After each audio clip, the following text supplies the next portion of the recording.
Listener discretion is advised. Hello and welcome to True Crime, the podcast that helps you find new, emerging, and undiscovered true crime podcasts. I'm Greg, the host and curator of True Crime. Today's episode is from the ODFM podcast, Dark True Crime, Dark Truths, and Dark Humor, presented by former roommates now living in different states.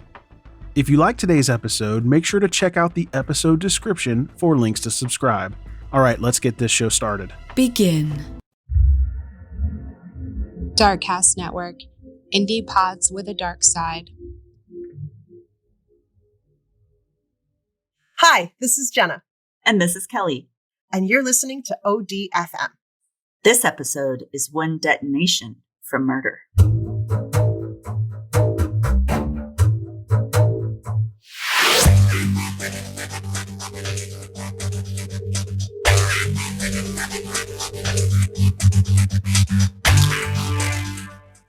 Ooh, this is exciting. Yes. So this, we kind of did like a short one, a mini-sode that had a detonation, but it wasn't the official episode. So this is a different one, but it's a very big detonation. Yes. And it reminds me of the first season where we did that one where there was Let's Go Dynamiting. Yes. That was why such a I didn't good name that one Dynamite from Murder. Except that was a side story of the thing and it didn't actually have to do with the murder. True. It was just a What's the name? That was just a for fun on the side. That was disparagement. That was a bonus vocab word. Yes. That I had to look up in the dictionary. I didn't know that one. I have a feeling we have a lot of those coming up. All right. So with this story, you've probably seen some video or coverage of it. Okay. At some point. I remember when I did, and it made me nauseous. Oh boy. Video coverage. Yeah. So it made such an impression that I've never forgotten it, which I forget all the stories. So this is huge. But I didn't know much about the story behind it. Like, I'd seen the video of it, didn't know what kind of caused it. And it kind of got solved recently. So I'll try to make it as clear as possible. Bring it back full circle now. All right. You got my attention. So there's a lot of characters. So I actually printed out pictures of people to help us. Oh, thank God. To help us out. It's just like, I have a piece of paper here. Should I be drawing like a tree? I know.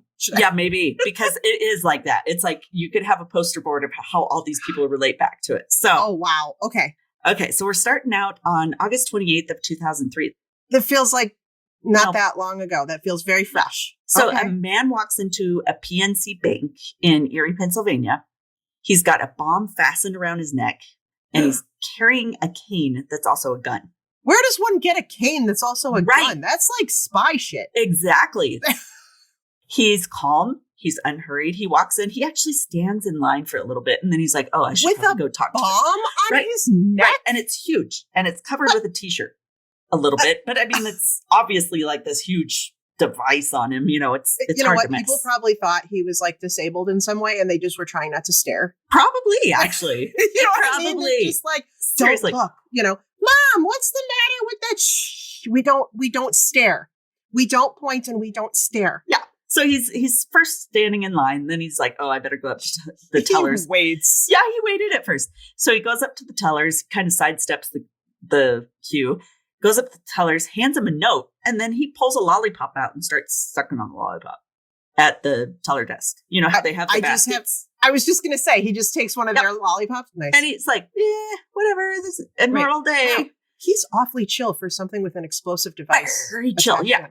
This note, though, it's not like the usual ones bank robbers give that say something like, I'm armed, give me all your money. That would be nice.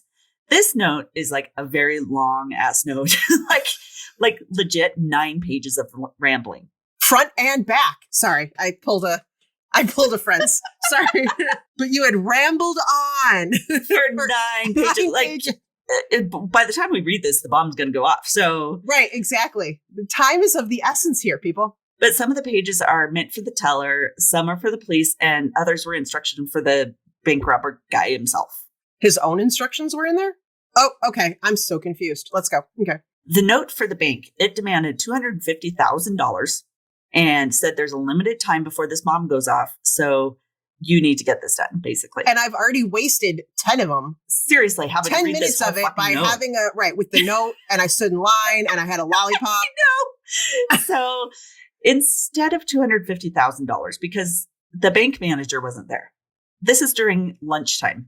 Bank manager's not there, who would have to be the person to open the vault to get Don't the they have to have coverage for that shit when people go on lunch? You would think. Yeah, but nope. They're not there, so he can't get the $250,000 in time. Oh, God. Okay. Before the person comes back. So he's like, okay, well, give me what you got. They give him $8,000 about. A little bit over $8,000. And he walks out. So not anywhere close. Not anywhere close. So he walks out of the bank, sucker's still in his mouth, and doesn't get far as stopped by the police. So he only gets maybe a block away in his car. So this guy, he looks odd with this bulky object under his shirt. Okay. He's pulled out of his car. He's handcuffed by police. Is no one worried that this bomb's going to go off? Exactly. What? Nobody's worried. So he tells police, yo, I got a bomb. And yo, he probably didn't say it like that. Right. But yeah. So they pull up the t-shirt wrapped over him and they see a big object with a blinking light. Oh, God. And they also see something that's locked onto his neck and it looks like handcuffs, but it's a single one for a neck. So it's like that type of that neck cuffs. Yeah, like a neck cuff. Weird. Okay. Freaking weird. But it's sized to fit his neck. This is the guy. I'll show you a picture of the guy that was. Okay. This is Brian. Brian. Brian looks like pretty tame from his pretty normal, photo. Right? Yeah, he's a middle-aged white guy with glasses, balding. Normal dude, normal looking guy. Let's see. The police, so they're like, oh, he's not joking. This is a bomb. So they back away. They draw their guns on him. Like, what's he going to do? Shoot the bomb? Right. How is that going to make it better? Pew, pew, pew, pew, pew. So they leave this guy, Brian, sitting on the pavement near his car. And he's just. That is also an explosive object. Right. Don't put him by his car, man. There's gas in the. Okay. All right. I'm going to stop commenting. I know there's so many things in my mind right now. So police create a perimeter. They close off the road near the location they're on. And they call the bomb squad. Unfortunately, the bomb squad's like 10 miles away. And the major road that they blocked off is now loaded with traffic. Okay. And the bomb squad can't get there. So it's going super slow. I know. It's just a whole fuck up the whole way. Okay. Anyway, the robber's calm, but he begins getting agitated when a beeping sound begins. And he's like, would you guys please read these notes? And it'll tell you where to go for the next place and the next place to get the keys to take this bomb off of me. You need Why to go does do he this. wait so long to have this info? Okay. Well, it's all happening pretty quickly. Okay, but still, he tells the police, he's like, some black men, they put a bomb around my neck when I delivered a pizza to them, and they told me to follow instructions on the notes that they gave me. Again, he's very calm for somebody who just had this situation. Exactly. Well, I think he thinks the bomb isn't real at first. Okay. The notes they gave him said he's to rob a bank, he's to head to further locations and eventually get the keys to unlock the bomb and drop the money off at a location for the kidnappers. No wonder he was like, whatever, just give me whatever you have. I don't care. I don't care. Okay. Get me out of here. Right. I have another pizza to deliver. Like, Domino's only gives me 30 minutes. Yes. And these pies are getting cold. Come on. So the beeping gets faster. The bomb squad's still not there. Oh my God. The cops also start hearing the beeping and it's going faster and faster. And he's like, they're like, oh shit, this guy's not lying. This bomb is real. At first, they really thought it was fake. Then a loud explosion. Oh! Shakes the area as the bomb detonates around the man's fucking neck. And that's the news coverage I had seen. Whoa. I mean, all these news cameras were there before the bomb squad. And they're recording this guy like, whoa, what's happening? I do not remember this. Where was I in 2003 I don't remember this? I just remember seeing coverage on it and was like, oh my God, this is horrifying. Horrifying. Why wasn't this guy more freaked out in this situation? I really think he thought it was fake at first. Like he thought, okay, I'll just get this over with and whatever. Or he wasn't. He was naive, maybe. Right. Okay. So the bomb squad arrives a short bit later. Great. They'd been 4 blocks away when the bomb exploded. Oh my God. The robber was killed when a hole around 8 inches by 10 inches was blown in his chest by the bomb. Oh my God. So the bombs, it didn't blow his neck off, surprisingly, but I think it was below. Head was still attached. His head was still there. Surprised. Oh, yeah. So the bomb squad, they clear the area. They make sure he's not booby-trapped with more bombs because they think maybe his car Oh, my God. At this point, yeah. What could happen? Right. They don't find any more bombs in his car or on him. In his car, they do find the cane gun, which actually is a working device. I think he didn't really realize it was real at the time, too. And it was loaded. What is with this guy? I know. He's just like, la, la, la. This happens all the time when I deliver pizzas. Right, exactly. They also find all the notes the robber was talking about that he had kept telling him, would you read the frickin' notes? Help me out. I've got a packet here. I've got a presentation. He pulls out his computer with the whole. Right, and he brings up like a whole PowerPoint presentation. That probably would have been faster. It would have been a lot faster. Yeah. So police decide, okay, we're going to follow all these clues that are written on the notes to see, if they can catch up with whoever he said kidnapped him. But the notes are so detailed that it's freaking weird. It's like really wordy. So they even had really well-drawn directions that showed exactly where drop-offs for the next clues would be, like a sign, a yield sign, and exactly like a rock. And it's going to be under this rock, literally drawn. So they go to the next area, the next one that was in the scavenger hunt, basically, and they find a coffee can next to a yield sign, just like it showed in this picture, and find another clue. So they follow that clue to a forested area. If people weren't dying, this would be a fun game. Right. Yeah, and it was a great scavenger hunt. But they go to this forested area, and across a clearing past the wooded area, police see a man starting to walk towards the area they were headed towards. Uh-oh. And when the figure spots the police, he quickly runs away and books it out of there. Oh boy. Cops are trying to hurry to follow him, but they just see him at a distance, and they see him drive away in a blue van. Okay. They're like, this could be something. This could be like some other person randomly there. I don't know. So they start their investigation. Also was afraid of the cops for some reason? I see cops, I run. They start their investigation with finding out more about Brian. Okay. Brian Wells is a pizza shop worker. He wasn't lying. A call came in that day to the pizza parlor at about 1:30 p.m. The owner of the pizza shop initially took the call, but then handed the phone off to Brian because he couldn't hear well or understand what the people wanted. So Brian took the order, and he wrote down directions to the area he was supposed to deliver pizza to. You would think 2003, we had cell phones and everything. Yeah, okay.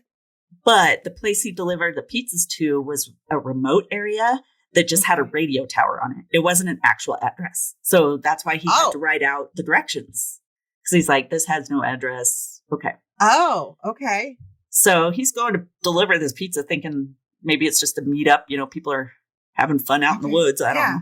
That's really weird. I feel like the pizza would be like, yeah, we just don't deliver to there. Sorry. Drive your ass in.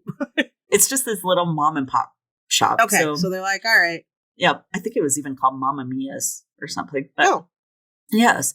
So police go to Brian's house and they search it. And, they're worried there's bombs there, but there's nothing related to bombs. But they do find that he had rented this house from a woman that lived on the same property, and they didn't find anything damning. But they did find an address book, like a black book, basically, with names and numbers of local prostitutes. Oh, literally a little black book. Okay, wow. So they took that. So just in case. Well, in case they... Yeah. we're in bored case today. They needed to have those numbers for an occasion at a late night something. Yes, rendezvous. I'm just going to confiscate this. Yeah, we better take this. Yeah. Okay, so they go to the site where the pizza's delivered so they could check that out. They find tire impressions that match Brian's car and even shoe prints that match his shoes that he's wearing. They also note that there's scuffle marks in the dirt, indicating what they think is a struggle of some kind. Okay. So they're like, this guy was actually telling the truth, we think. Okay. Oh, this is rough. So at the coroner's office, they begin trying to figure out the bomb collar. It's still attached to Brian. Oh, jeez. And in the note they had recovered, it had said that the bomb was booby-trapped, that if they were to forcefully try to remove it, it would explode. Oh. Of course, they're afraid to mess with it. And it was kind of interesting. Like, it had all this misleading information on it. They found out later. It had this box, and it had all these wires and devices inside of it. And it said, do not touch this, touch danger, all these things. So Jeez. They're okay. like, we don't know what to do with this. They're afraid to mess with it. So the decision was made to decapitate Brian to remove the device. Oh, God. So that they didn't have to remove the neck part. Mess oh, my God. Yeah, pretty rough. Police do get the bomb off, obviously. They're able to reconstruct it. They found a bunch of the pieces that had blown apart and reconstructed it. And they find most of the components. And the first timer in the bomb was activated by pulling a pin like you would on a grenade. Okay. And it activated a timer. And the thing that stuck out to officials on the device was all of the red herrings that were involved in it. So they believed it was designed to prevent the bomb squad from tampering with it if they got to Brian first. Oh, wow. So it had things like wires that didn't do anything. It had a cell phone that didn't have anything to do with the bomb. I mean, it was... Oh, my gosh. All this stuff to throw them off and make it look more complicated than it was. Totally. Yeah, all these warning labels all over the device. And it's similar to the instructions given to Brian in that it's super overly worded. It alluded to a lot of booby traps just to put the bomb squad off of trying to solve it. And I think in making it so that it took longer for them to figure out how to, he'd have time to blow it up. Anybody else hurt besides this Brian guy? No, because they had made such a perimeter. And it wasn't a very super strong bomb. They had tried to make it so it would have shrapnel, but it didn't work, thankfully. That blew off of it. It just blew up. I cannot for the life of me figure out what the motive in this entire situation was. Exactly. And that's why police are just baffled. I mean, nobody benefited from this at all. And obviously, I think they planned for Brian to die, with this, because there would be no way to get it done. The device is unique in that it has 4 key locks. So it'd have to have 4 keys that unlocked it. And it had a tumbler lock, like a combination lock on it. This is way overly complicated. So it would be really hard to get off his neck in time anyway. So police don't think he was ever going to get the keys, that he was going to die. They thought the scavenger hunt was also a diversion to lead the police on a wild goose chase afterwards. They reenact the scavenger hunt themselves to see if it's even possible to complete from start to finish. Okay. And there is no way to complete it in the allotted time. And wow. Okay. Yeah. Even in the best even if he hadn't stopped for the lollipop. Yep. Okay. There would that wasn't no the way. thing. Okay. Got it. Okay. So that was just weird. And they have a video of him actually hanging out. When studying the notes from the kidnapper or kidnappers, police are hoping a handwriting analysis would lead them somewhere. But they figured out that the note had been traced from a type note. So there's no way to match it because it wasn't actual handwriting.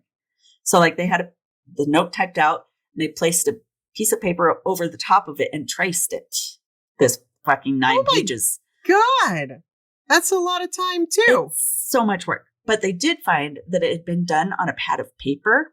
So they were able to take impressions from notes that had been written prior to that. Yes. Oh, I remember that from being a kid and watching after school shows and stuff. And they're like, what you do is you take the side of the pencil. Yes. And you do the scratchy thing. Right. Yes. And so you can see I remember that. I remember trying to do that at home. And basically all I found was my mom's grocery list. Or I knew you were going to say that. Yep. Because that was all the excitement was. Oh, I wonder what was written on here. This is what they got me for Christmas. Nope. It was eggs, bread, milk. Eggs. Well, eggs these days are a great gift. So this is true. Okay. No, knock it. You're right. You're absolutely right. So they got this impression. It didn't seem to say anything that they could tell, really. But they did get impressions of handwriting. Okay. At least it was something to compare to. So they had some kind of handwriting. Right. Just not writing anything words. They needed. Right. FBI profilers, they bring in the FBI because this is a bombing case. So, and ATF. It makes it big. FBI profilers say the mastermind of the scheme had to be mechanically inclined, likely frugal, and extremely smart. Okay. Police make an appointment to meet with one of Brian's coworkers so they could know more about Brian and find out what could have happened with this. Right. So this friend's name is Bob Panetti. Wait till you see Bob. He's so happy. He's so excited about life. Oh my God. Another middle-aged white guy, but like just way too happy for his own good. He looks like he's going to sing a limerick. He kind of looks like he's I'm going to tell you a limerick. So that's Bob. They make this meeting to meet with Bob.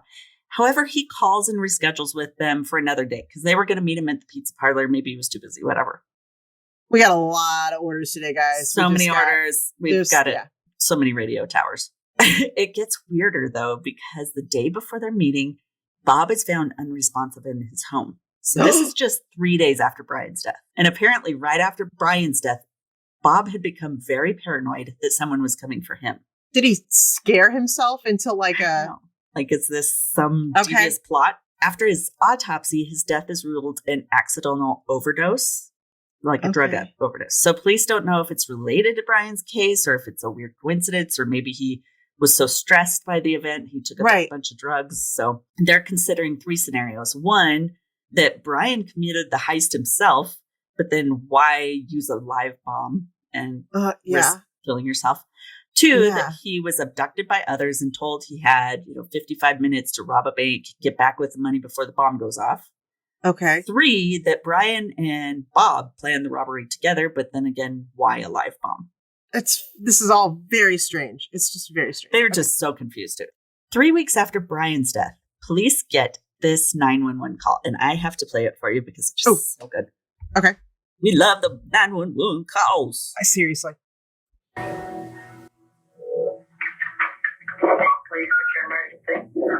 At 8645 Peachtree, in the garage, there is a frozen body. It's in the freezer in the garage. There is a woman there that you might want to pick up and question. 8645 Peachtree?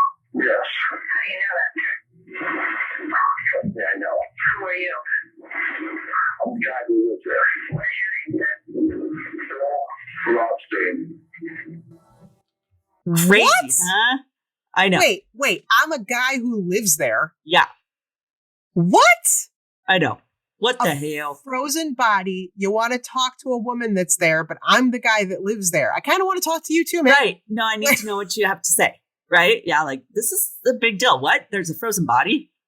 You're listening to the ODFM podcast on True Crime by Indie Drop-In. We're going to take a quick break. All right, now back to this episode of the ODFM podcast.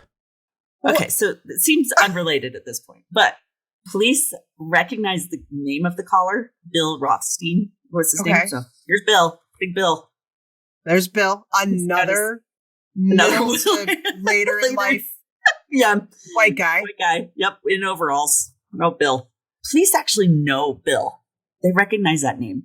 That's a bad sign. Yeah. You never want to be known. Right, by police. But this isn't a bad one. He happens to be related to one of the cops.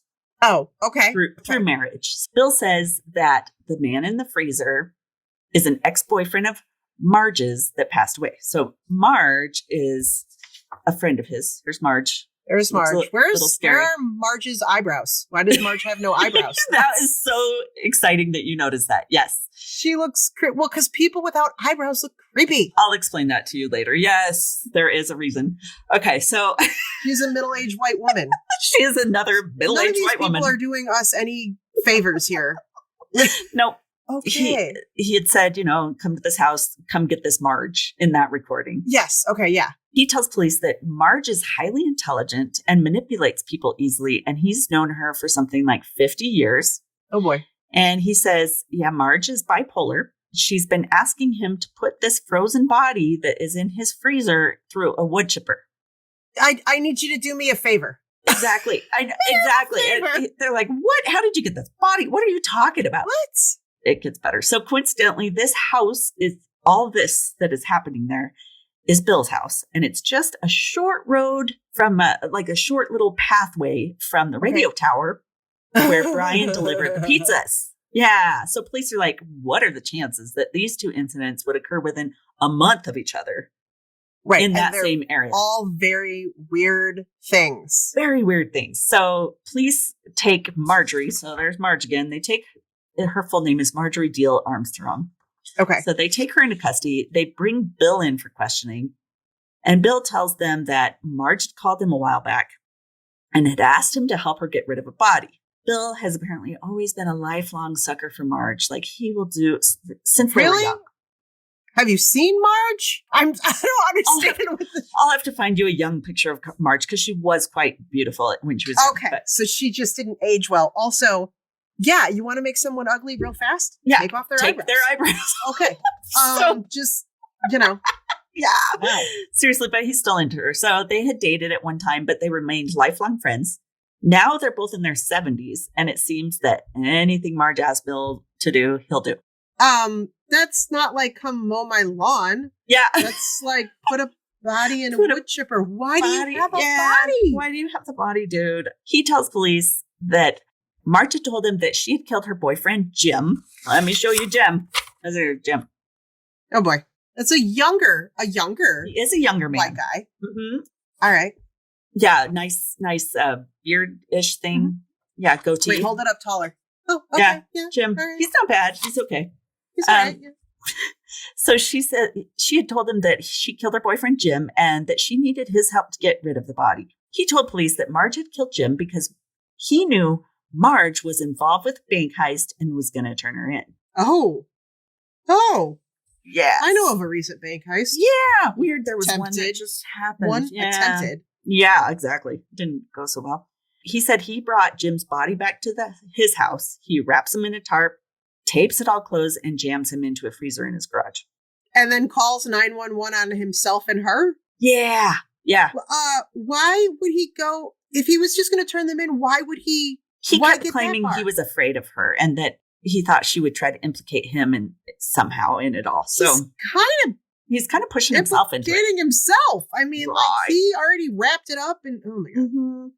So Marge, though, she tells police, I have nothing to do with this. Of course. This is Jim Roden. And she's like, I have nothing to do with Jim Roden's death. Of course I don't. So she claims she had come home one day to her house and she had found him dead. But she thought that Bill killed him. And since she's so close to Bill, she doesn't want him to get in trouble. Yeah. So she's like, well, so I told him, clean up your mess. No. Right. Like, that's what I was just thinking was, dude, don't just leave him here. He's like, surprise. So when asked why Bill would blame Jim's death on her, Marge says because she had thought that Bill was involved with the bombing case. That's what it was. Okay. And he wanted to frame her for something to get her to shut up about it. So they're both claiming the other is involved with the bombing case and the other killed Jim. Responsible for this Jim guy. It's so convoluted. Yeah. But for police, looking into Marge's past is like opening up a can of worms. Like, what the fuck? Yes. So she grew up extremely intelligent, like genius level intelligent. Okay. She had gotten a master's degree in education. She was also gorgeous, beautiful when she was young, striking, and men flocked to her. But unfortunately, at age 23, she sought out help of a doctor because she was aware something was terribly wrong mentally for her. Okay. So she gets diagnosed with several mental illnesses. Like there's a list. There's everything from bipolar to dissocial and everything in between. Oh boy. Okay. Yeah. So this mental illness is so difficult. Like she can't work. She can't hold down jobs. Relationships don't last long. It's really rough. So she had a brief marriage, but she was widowed when her husband fell and hit his head on a coffee table and died. After which Marge sued the hospital for negligence and won, I don't know how, I think he had a stroke or something after hitting his head there. And she had sued them and won like $175,000 settlement with them. Oh my God. But this is really weird. So before her husband was buried, this kind of shows the type of person Marge was. She asked for a piece of his leg bone to keep. I'm sorry. What? Can I have a piece of his leg bone, please? So she wanted to keep it in case she could clone him in the future. I'm what? I'm sorry. like people clone their dogs. Look at it. Oh, I'm just gonna clone this man. Are you weird? But that's not all. Did she get it? I don't think so. Okay, I just was like, they were going to give it to her, right? Can I have a toe? Can I have something? I just want something to remember him by. Oh my God, just a pinky. Just something little. I don't need much. This little piggy went all the way up. This one piggy stayed. This little piggy stayed home. Oh my God, that is so twisted Rough. and weird. Okay. So weird. But then there were her other dead boyfriends. The, Yeah. In fact, there were at least 5 who died in questionable circumstances in her life. and no one put the pieces together yet. Okay. Yeah. But Bill had been the one who evaded her curse. He was like the one, the single one. He's the one who sees it all, and yet he's still there. Bill hangs out. Yeah. Something's wrong with Bill. Things were also wrong with Bill. Yes. Though the two had dated early in life, I think like in their 20s, Okay. Bill never dated another woman after Marge. No, I mean, I broke whoa. him. No. She totally broke him. I ruined him. I done for broke all that other man. Women. So she's always had this like power over him. She could get him to do anything for her. Bill himself, he is extremely intelligent. He was genius level as Not well. that intelligent. I No. mean, Not streetwise. We're talking book intelligence. this is all book smarts, Yeah, obviously. book smarts. But he was also kind and generous. Everybody that knew him really liked him. He was a Okay. really nice guy. However, a friend did describe him as not a finisher. So I'm sorry. Is that why they stopped dating? I'm sorry. I thought of that too. I was like, whoa, are we talking sexually? Maybe everything. But yeah, no, he said he's the type of person who always started ambitious things like college or earning a pilot's license, but would never finish. So Gotcha. he too had troubles with keeping He jobs. also didn't put the guy in the wood chipper like he said he Right. would. So- He did not finish that either. Look at this non-finisher. Marge, you should have asked a finisher. Right. But Marge, Yeah. you should have known better than to ask him to do something for you. he He never doesn't finishes. follow through. He's not a finisher. That was the best quote. Not a finisher. So even though Marge actually had quite a lot of money due to many lawsuits she won for various matters, she's She's one of those people who's like lawsuit happy. Okay. Yeah, she likes to sue. Marge's mental illness exhibited itself in major hoarding problems. Like, whoa, her Oh, place is filthy. It's covered wall to wall in junk. There's dead animals mixed Oh, in. God. Oh, and actually, Bill is also a hoarder, and his house mirrored My Marge's. God. It is disgusting. I'll have to show you guys pictures. Ugh. Bad. Oh, my God. Police have to go search her house. Oh, God. Yeah, All right. it's not gonna easy. take a while. Yeah, seriously. So they dig up info from her long, tumultuous life. I mean, she's in her 70s. Police find that Marge had been in trouble before. So in 1984, she had gone to trial for murder. Oh, wait. Okay. Yeah, I know. So many. Remember all these boyfriends that Oh, died? my God. Mhm. Yeah. So she had shot and killed a boyfriend named Robert Thomas. Don't have a picture of Robert. Oh, my God. Robert had been sleeping on the couch when Marge had unloaded a shotgun on him. But she was acquitted when she pled self-defense because of an abusive marriage. Yeah. But what? Yeah. Oh. I know. As for Jim, the freezer man, turns out his body was in the freezer for 3 weeks before the bank heist. So Bill didn't call right away. He didn't call, and so Mhm. he knew something about a bank heist before it even happened, obviously, if that's Yeah. even the case. Does Marge know that you can break up with people, that things don't have to end in death? Has anyone mentioned Maybe that to her? not. Maybe not. Maybe she did with Bill, and she's like, well, that didn't turn out because he never went away. She didn't finish either. These non-finishers. Oh, God. Okay, so Jim's corpse is in the freezer the whole time the police are searching the area just down the road. Okay. Oh, my God. Crazy. Oh, my God. There's a body in the freezer right Like down the street. right down the street. And it took 4 days for Jim's body to thaw so that the medical examiners could examine him fully. But you can't just like put him in the microwave to like thaw it out faster. You have to like leave him out on the counter and just let it. What about cold water trick? Because I use that. Oh, yeah. But right? maybe that would Run it take under away cold evidence. water. Oh, Maybe that would yeah. take away evidence, so we better not Right. do that. They find he had been shot to death with a shotgun. Oh, Weird. Marge has done that before. yeah. Ken Barnes. We're going to another guy. Ken Oh, Barnes. God. Here we go. All Here's right. Ken. There's Kent, another middle-aged white guy. This one has all his hair, though. He has a lot of hair, and he looks a little homeless, just a Yeah. little bit. Ken's a fishing buddy of Marge's. And he claimed that Marge and Jim fought constantly and that Marge would always talk about how someday she's going to kill Jim. Just in passing. Just in passing. Someday I'm going to kill that guy. That's it. We're going to break up. I can't do it anymore. I'm going to leave him. Nope, I'm going to kill that guy. Yeah. Okay. And Ken even says that she asked a friend how she could get rid of Jim. So, I mean, it wasn't just a little talking light to a lot of talk. people about this. Yeah. And, she's a talker. Oh, I watched interviews with her and whoa. Oh boy. It goes on and on and on. It's very lengthy. Bill is cooperating with police. So he's taking him through the crime scenes and he gives all the details he can. I mean, going through Marge's house. It was rough. God. Like they were trying to make paths. Yeah, but he probably knows how to navigate that shit. He does. Let me show you how you do this. This is how we get through. It's so terrible. For his cooperation, he's free on bail right then. And he takes a polygraph test, which he passes, but he's also genius level. Oh, person. well, yeah. So you assume that he knows how to he might be one. able to, yeah. Mm-hmm. So something that perked up the cops' ears was when they found out that Bill had a roommate that had moved out of his house the day after the bank heist.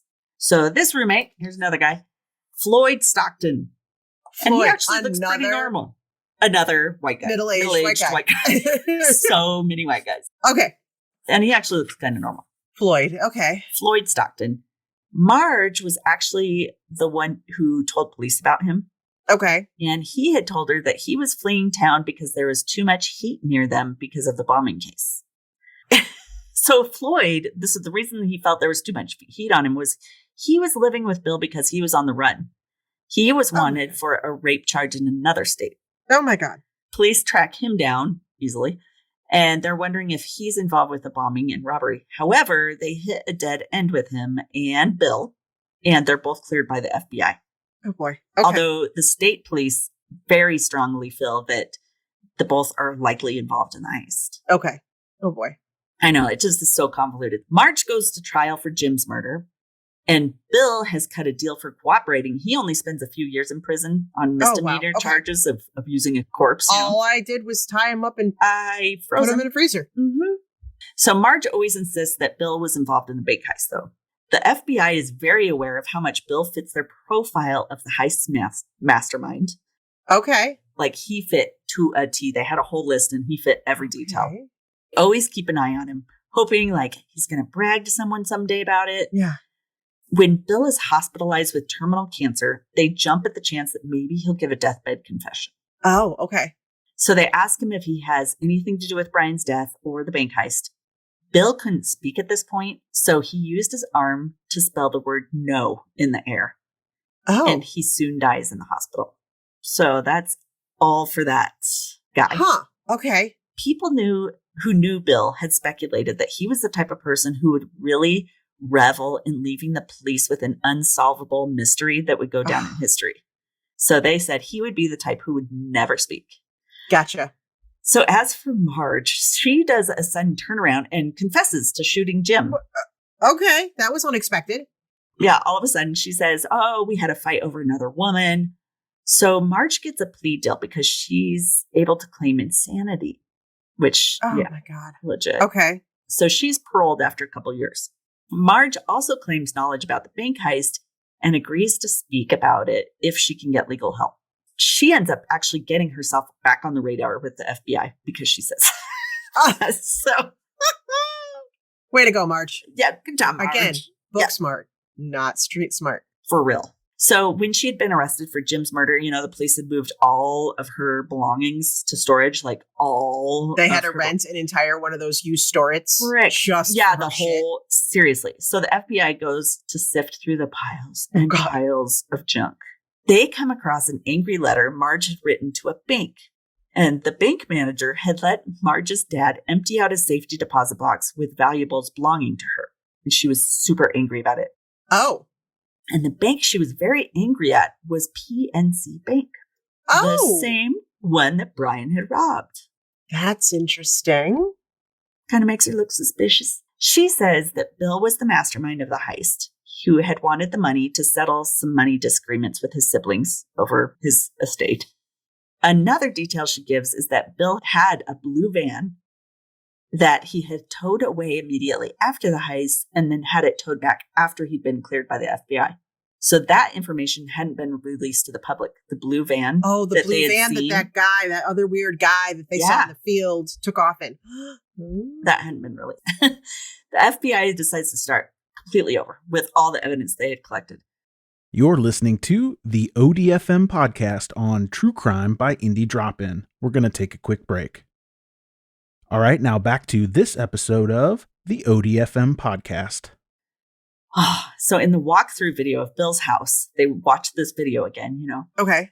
They notice a drawing on a desk. So they zoom in on it and notice that the drawing has a diagram with arrows drawn exactly the same way as they'd been drawn on the bomb, the actual bomb warnings and stuff.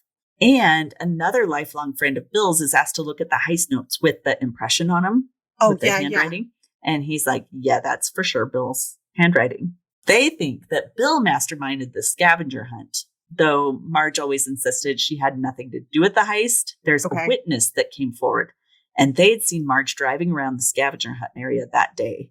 And a UPS driver also says he had seen Marge and Bill at a payphone the time and day where the phone call had been made to order the pizza. They knew where the pizza had been ordered from. It was this payphone right next to the radio tower area. They'd been witnessed together at that area. And she's pretty easily recognizable, and so is Bill. He's a big dude and he always wears overalls. Oh, well, that's you find something you like, you go with it. It's comfortable. Yes. Right. But then you get to go to the bathroom's a little wonky, but yeah. I know, right? That's what I feel. But okay. Yeah. So while in jail, cellmates claim Marge told them that she had shot her boyfriend Jim because he was going to turn her in for the bank heist. She had also told them that Bill had made the neck bomb and that his friend Floyd was also involved. All of her cellmates believe Marge was probably the mastermind because she was so smart and detailed. Oh my God, it's the battle of the nerds. It's the battle of the nerds. Oh my God. Who's smarter? Who's smart enough to be the mastermind? It's so many people. So the FBI get wind that Ken Barnes, Marge's old fishing buddy, that he has more information. So they search his house and they don't really find anything related to the heist other than magazines on building electronics. Okay. But people can have those. All right. Yeah, absolutely. He told them that Marge solicited him at one point to kill her dad, who she felt was wasting her inheritance. Oh my God. Stop wasting your money because it goes to me when you die. It's mine. Oh my God. So she had told Ken, she's like, okay, I'm going to have to rob a bank so that I can get you the money to pay you to kill my dad. That's what the bank heist was for? Was what she was doing it for. So now that Ken had started talking, the floodgates break open. He confessed to knowing the whole bomb and robbery scene. So he says he was in on it and Marge was the mastermind. He says the day before the robbery, there was a meeting at Bill's house to discuss what roles each person would play. So he says Bill, overall's Bill. Overall's Bill, right? Marge with no eyebrows. Right. Currently. Floyd the rapist. Floyd the rapist who was the roommate. Yep. Okay. Bob, the happy-looking coworker. And Brian were all there. Bob and Brian were in on it? That's what he's saying anyway. Okay, I did not see that coming. So Ken's role, he was a lookout. He was supposed to keep a lookout for everybody. To tell well, he didn't do a very good job. Brian died. Nope, Brian died. So the day of the heist, Marge picks Ken up. She tells him, you know what, you're driving the getaway car. So they go to his Shell station. Bill makes the pizza call and they head to the tower site to wait for Brian. Okay. Brian delivers the pizza, but he's not aware at this point he's going to be wearing a bomb. So he is terrified and tries to run. Well, yeah. Yeah. So Bill pulls out a gun. They hold Brian down and they strap the bomb on him unwillingly. He's yelling the whole time, I don't want to do it. I didn't agree to this, Right. Marge puts that t-shirt on him to cover up the bomb. Here, wear this. It'll help. Yeah. And she tells him, if you're to get caught, you tell them that some black guys held you down and put a bomb on you. Nice. Right? Wow. So they give him the cane gun. They tell him if he has any trouble, use this. Right. If you're going to hurl in this. Oh my God. Yeah. Right. Okay. Yeah. So then they go up to a parking lot across the street from the bank. Marge and Ken sit in the car and watch the bank being robbed. The cops start coming and the pair drive to Bill's house. They're like, we're out. So they didn't actually see the bomb go off. Ken later says he watched the news and he felt so bad. He thought the bomb had been a fake. So a lot of them had. So Brian probably thought it was a fake, but still was like, well, just in case, I don't want it on me. He wasn't ready. Oh my God. So now that they have Ken's confession, they go confront Floyd, who Ken said put the device on Brian's neck. He was the one who had actually put it on him. Floyd knows he's cornered and he gets an amazing deal for his confession. He gets immunity if he testifies against Marge. Immunity for testifying. But he's already in jail because he was wanted for rape. Yeah, for rape. Okay. But he might have been out by then because they let rapists go sometimes. Oh, this is true. Yeah. And he was wanted for rape. Doesn't mean he actually did it. True. But I think he did, actually. Yeah. I think he did. Because he went He was in jail for it, right? Yeah. Floyd says he did help make some of the pieces for the bomb collar, but that Bill did most of the work. Right. Okay. Because some of them were just for kicks, to throw it, to make it complicated. Make it all complicated. He did put the bomb on Brian and then run away. He said he tried to run away because he thought he was going to get killed. He thought they were going to shoot him afterwards to keep him silent. Oh, so he ran. So that's why he moved out. Okay. In 2007, charges were filed against Marge for armed bank robbery, conspiracy, and using a destructive device in the crime of violence. Okay. But because Brian had something to do with the heist, the death penalty's off the table. Isn't that crazy? Because they couldn't be sure who did what exactly? Or something? So they think he was part of the heist, so they can't charge her with killing him, which is kind of sad, even though I think he was originally part of it, but didn't realize the extent and had tried to back out. So he became a victim.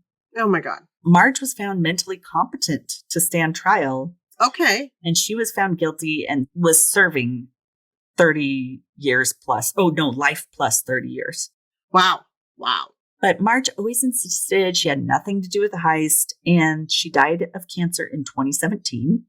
Oh, boy. So no one was ever charged with Brian Wells' murder. Oh, my God. Ken Barnes was sentenced to 45 years in jail for his part. Whoa. I know, but since he testified against Marjorie, his sentence was cut in half. Oh, boy. And he later died in prison in 2019. Oh, my gosh. What a shit show for nothing. Like, holy cow. Shit show. So that's the story. They called it the pizza bomber. Because, I don't think he willingly had anything to do with it, basically. So. Oh, my. What a hot mess. Freaking hot mess. And Marge, whoa, she was when they did interviews with her, she was yelling the whole time. Oh my gosh. Oh, the brows thing. While she was in jail, she told cellmates she wanted to seem more crazy so that she could plead insanity. So she would shave her eyebrows and act really crazy whenever. It is very off-putting when someone doesn't have eyebrows. Totally. It's like you see them and you like see somebody and you're like, something doesn't look right about them, but I can't put my finger on what it is. That was a good way to go. That was a good way. I mean, she did look crazy. So that's what she was good looking at one time. I'm like, I don't see it. No. I know. I'll have to show you a picture. She was really pretty, but she's had a rough life by this time. That's a lot of people. A lot of people who were involved had their hands in this. Oh my God, what a hot mess. Sounds like a TV movie or made for TV movie. It does. I'm not that I'm happy that someone died, but at least it wasn't an innocent victim. It was someone who was involved, and he should have. I mean, he chose to be involved. Possibly. His family doesn't believe he had anything to do with it, and that he really did just deliver a pizza and they threw it on him. But they just said he happened to be there.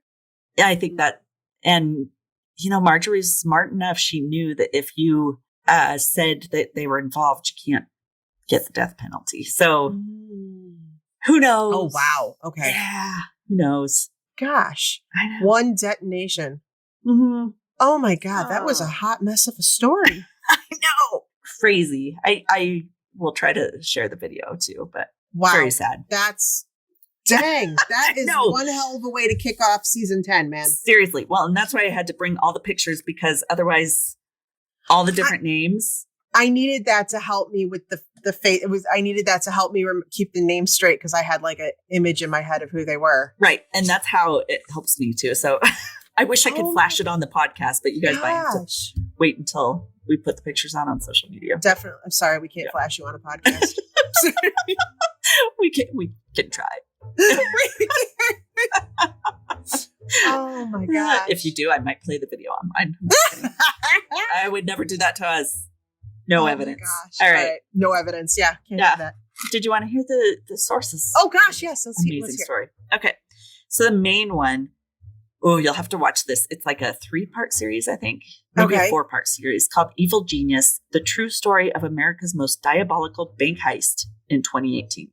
Oh my gosh. Okay. People.com, pizzabomber.com. Pizza Bomber. They have their own website? Yeah, because there's this guy, a man who wrote a whole book about this. Oh boy. Okay. Because there's enough to go for a whole book. Right. Okay. CNN.com, abcnews.go.com, and newyorkpost.com. I know. It's very speed. It is very speed, right? Yeah. Yeah. And when FBI agents were talking about it, they said that people will claim they have a bomb on them or they'll claim they have a gun, but less than 1% of the time do they actually have a loaded gun or an actual bomb. Really? So it's really rare that they actually do. That's an interesting tidbit. I think it was 1%. It was very low. It was insane. That's crazy. All right. Well, that was a great story. Holy cow. Yeah, the bomber. Poor Brian. I feel bad for him after all that. Because he wanted to do was deliver a pizza. I just want to deliver a pizza. And he was kind of a simple guy, I think, maybe. Well, I mean, he was sitting there with a bomb strapped on him, eating a lollipop. I mean, didn't know how serious it was. I know. It's crazy. Wow. That was good. All right. Well, thank you, everybody. Enjoy season 10. Yay! Yay! Hey, Oddies. Thanks for listening to another episode of ODFM. If you're a longtime listener, hey, we cannot thank you enough for your continued support. And if you're a new listener, thanks for giving us a try. If you like us, please drop us a like, subscribe, or rate us so we can share our stories with more people around the world. And if you'd like more information, like links to our podcast and socials, along with our Patreon fan page, those links are all on Linktree under ODFM Podcast. That's linktr.ee/ODFM Podcast. Side note, you guys, we're obsessed with fan art, and we love making things with it, like stickers for our fans. So if you'd like us to use your designs, send it to us at odfmpodcast@gmail.com. And if we use your design, we'll be sure to send you a sticker. Thanks for listening to another episode of ODFM, hosted by Kelly DeVries and Jenna Swanson. Production and editing by Kelly DeVries. Theme music by Eric Swanson. ODFM is a satirical true crime podcast for entertainment purposes only.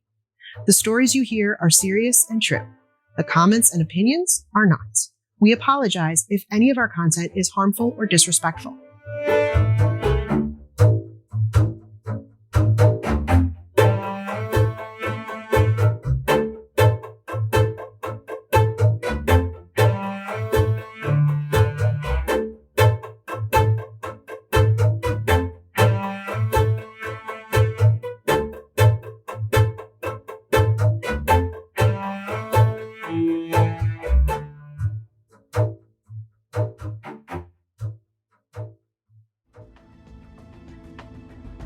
Thanks again for listening to True Crime by Indie Drop-In Network. If you would like to nominate a true crime podcast to be featured, just send me a tweet at Indie Drop-In.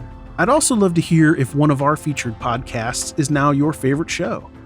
Indie Drop-In survives off ad revenue and listener donations. If you would like to contribute, please consider buying me a coffee. You can go to buymeacoffee.com/Indie Drop-In. If you look at the very bottom of the episode description, I put a link in there to make it really easy. Indie Drop-In has many other shows that you also might like. Just go to indiedropin.com. All right, see you next week.